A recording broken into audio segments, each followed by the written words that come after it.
technology acknowledges that our campuses are located on the unceded traditional territories of the Coast Salish nations of Musqueam, Squamish, and Tsleil-Waututh.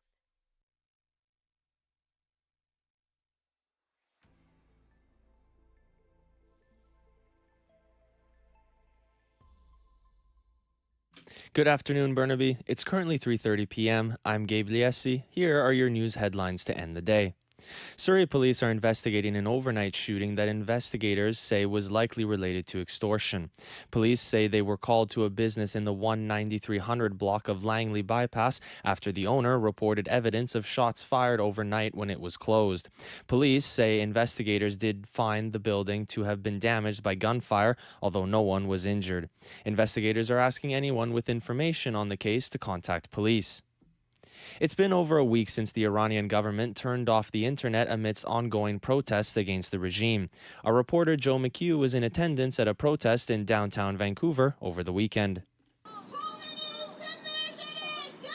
Emma Valabegi was one of the many protesters in Robson Square on Saturday, where she expressed serious concerns surrounding the Iranian government's implementation of a countrywide internet blackout. This is not the first time we've seen an internet blackout from the Iranian regime. It's their known tactic to not just cut off communication, but to be able to hide the crimes against humanity that they have been committing. So this is what they're trying to do, for the world to not see what the Iranian people are experiencing, what crimes they're committing. So we come here today to make sure the world knows. Iran's own supreme leader has acknowledged that thousands of Iranians have been killed, laying the blame on U.S. President Donald Trump and his support of the protesters.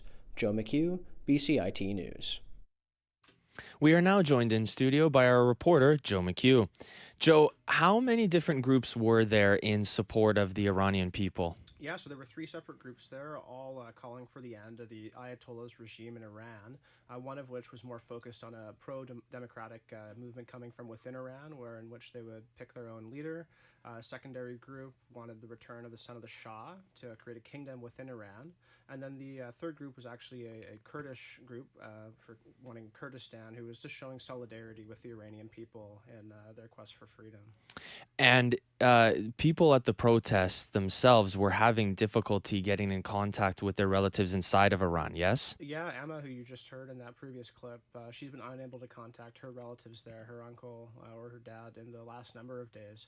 And it's frankly quite a scary situation for people. No information just kind of leads the mind to wander and, creates kind of terrifying uncertainty. We will continue to keep our eye on this developing story. Joe, thanks so much for your time. Really appreciate it. Thanks so much for having me. A teenager fell from a chairlift at Cypress Mountain Resort last week and passed away in what police are calling a tragic accident. BCIT reporter Caroline Doyle spoke to a local skier for reaction. The incident on Cypress Mountain has sparked conversations around safety on chairlifts. Daniel Pavke, volunteer ski patroller, says a false sense of safety may add more risk to chairlift users. Even just something like you got to fix your boot or something and the bar's not down, you're pretty at risk of falling, like 50 feet, 100 feet on some chairs. Technical Safety BC says 60% of injuries related to ski lifts stem from unruly behavior, distracted activity, and failure to follow safety signage. Pavke, a frequent skier himself, says the best way to stay safe on the mountain is to remember the risks and follow the signs. Caroline Doyle, BCIT News. BC residents are seeing the highest costs of gas in the entire country. Reporter Hayden Stewart has more. New data from Statistics Canada shows British Columbians pay the most for gas in Canada. In the last 5 months of 2025, Vancouver or Victoria had the highest average price for regular unleaded gasoline, about 15% more expensive than the country's average. British Columbians may be more inclined to buy electric vehicles, as Prime Minister Mark Carney recently announced that up to 49,000 affordable Chinese electric vehicles will eventually hit the Canadian market. Although electric vehicle sales have been on a decline in the country since the rebates on electric vehicles were paused in early 2025, according to Statistics Canada. Hayden Stewart, BCIT News. First Nations in British Columbia's central interior are sounding the alarm over landslide risks along the same stretch of the Chilcotin River where a massive slide blocked the waterway for several days in the summer of 2024. The Chilcotin National Government issued a statement saying a geotechnical report commissioned by the province after that slide found an imminent risk of rockfall into the river that supports several important salmon populations. The nation says the emergency task force it convened in 2024 has developed a stabilization plan, but it was, quote, alarmed by recent indications from BC and Ottawa that funding would not be made available before this year's migration of salmon. In response, the nation says it will pay for the work itself rather than risk devastating impacts for salmon with an estimated cost of up to $3 million. Williams Lake First Nation has meanwhile announced the creation of its own emergency planning table in response to the landslide risk and what it describes as continued inaction on the part of the BC and federal governments. Most economists don't see the Bank of Canada changing its benchmark interest rate next week after Statistics Canada gave a mixed picture of inflation in December. While BC's inflation rate fell to 1.7% in December, federal inflation rose to 2.4% last month, thanks mostly to Ottawa's tax holiday taking effect a year prior. That tax break temporarily lowered costs on dining out and a range of other items. However, the end of those discounts drove inflation higher a year later. CIBC senior economist Andrew Grantham says a weak economy means raising the Bank of Canada's policy rate would be a mistake. We really need policy below a neutral rate, or at least to the bottom of that neutral range, to help us through this period of uncertainty, and today's inflation numbers don't change that picture. Vancouver's inflation rate was also amongst the lowest of any Canadian city at 1.1%.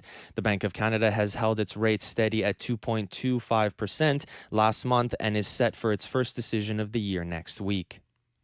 Prime Minister Mark Carney has arrived in Switzerland for the World Economic Forum in Davos. The forum will include world leaders, business people, journalists, and activists from around the world.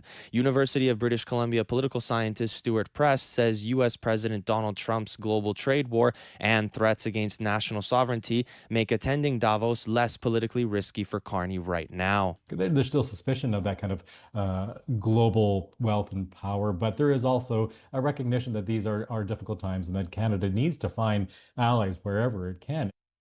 Prest adds that Trump's unpredictability could upend the entire gathering. He says this summit is happening at a moment of populist frustration with politics, and Carney's attendance still could ignite voter backlash against, quote, what seems like a cushy gig. Carney is set to give speeches Tuesday and Wednesday aimed at luring investment to Canada before returning to Ottawa. Iconic late-night talk show host David Letterman will appear at this year's Just for Laughs Comedy Festival in Vancouver. It will be his first appearance in Canada in more than 4 decades. The festival says Letterman is set to appear on stage on February 18th at the Queen Elizabeth Theatre alongside special guest Zach Galifianakis. Letterman last performed in Canada in 1978. The 78-year-old hosted Late Night from 1982 to 1993 and then hosted The Late Show from 1993 to 2015. Moving to sports, the Vancouver Canucks traded gritty forward Kiefer Sherwood to the San Jose Sharks earlier today. The Canucks received defenseman Cole Clayton and second-round picks in the 2026 and 2027 NHL entry drafts. Sherwood reacted to his trade. First and foremost, I'm really thankful for everything that the city and this organization has given me. And I know they say you earn it, but you got to have the opportunity. And, as a guy that has been a late bloomer, it's everything I could have hoped for and more. And this is really a special place to play. Sherwood had a team-leading 17 goals this season for the Canucks. The Canucks will host the New York Islanders at 7 p.m. tonight. The Vancouver Golden Eyes have most of this week off after falling to the Toronto Scepters on Saturday night. It was a grand return from injury for Sarah Nurse. The star forward came back from injury to a homecoming game against the Toronto Scepters at Scotiabank Arena. It's a little dramatic to come back after 2 months in Toronto at Scotiabank, so I knew that I wanted to make an impact on the ice, and I mean, that doesn't necessarily mean on the score sheet, but you have to go to where goals are scored. And so I wanted to get to the net front. We had a great play from our D, Nina, and it ended up going in the net. And so it was great to get that goal for the girls. Her goal in the 2-1 loss on Saturday gave her 2 on the season. The Canadian men's national team have dropped 2 places to number 29 in the latest FIFA rankings despite not playing a Tier 1 international since the last ratings were released. Canada was overtaken by Nigeria, which rose 12 places, and Algeria, who gained 6 after their performances at the Africa Cup of Nations. The Canadian men's only action since the last ratings came out on December 19th was a 1-0 win Saturday over Guatemala in a B international in Los Angeles. That win did not count towards Canada's FIFA rankings. The FIFA World Rankings will next be updated on March 31st, less than 3 months before the 2026 FIFA World Cup kicks off this summer. Leylah Fernandez is in action in about a half hour's time on day 2 of the Australian Open. Fernandez is ranked 22nd in the world and will open her tournament against unranked Janice Jen of Indonesia. Fernandez's highest ever finish at the Australian Open was a 3rd round placing last year. College football's national champion will be crowned tonight. The game will feature the number 1 ranked Indiana Hoosiers against the number 10 ranked underdog Miami Hurricanes. Heisman winning quarterback Fernando Mendoza will lead Indiana against his hometown team. Mendoza is expected to go first overall at this summer's NFL draft. The game starts at 4:30 p.m. Buffalo Bills coach is the latest head coach to be shown the door following the team's overtime loss on Saturday. Reporter Gethin Kuhlberg has more. The Buffalo Bills have fired coach Sean McDermott after the team again failed to reach the Super Bowl in his 9 seasons. The move came 2 days after the Bills were eliminated with a 33-30 overtime loss at Denver in the divisional round of the playoffs. The Bills went 12-5 in the regular season and saw their 5-year reign atop the AFC East end. McDermott helped transform the franchise into a perennial winner, yet Buffalo became the NFL's first team to win a playoff round in 6 consecutive years but not reach the Super Bowl. I'm Gethin Kuhlberg.